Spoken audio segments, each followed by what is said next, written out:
presented by Solo Bantu.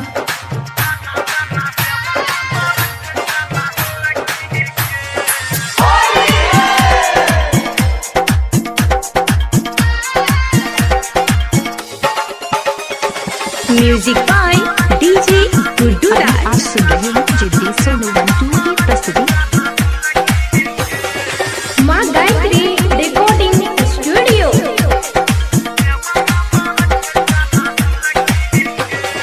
फागुन महीना जब से चढ़ल के सखी देवरा मार साला हुलकी गे। फागुन महीना जब से चढ़ल के सखी देवरा मार साला हुलकी गे।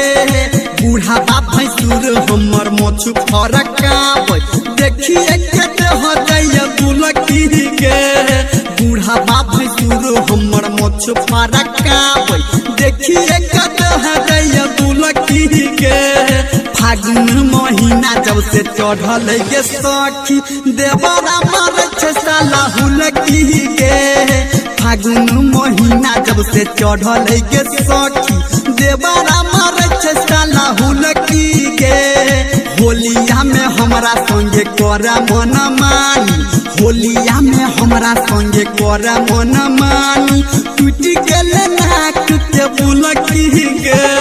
DJ good Madhubani, DJ good Madhubani,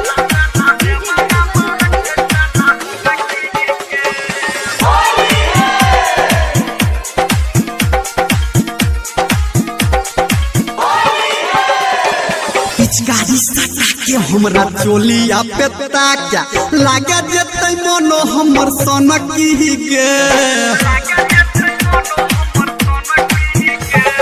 पिचकारी सटा के हमरा चोलिया पे ताका लागे जेतै मनो हमर सनकी गे। भौजी भौजी कह के हमरा पकड़ कमरिया लफुआ दे बड़ मारा कोन खी गे।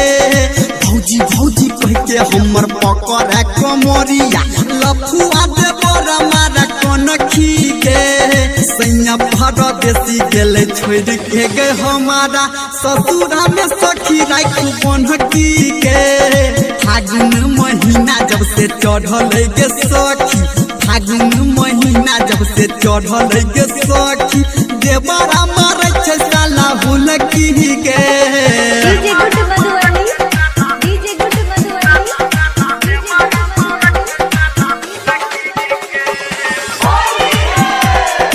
अभी आप सुन रहे हैं सावरिया म्यूजिक।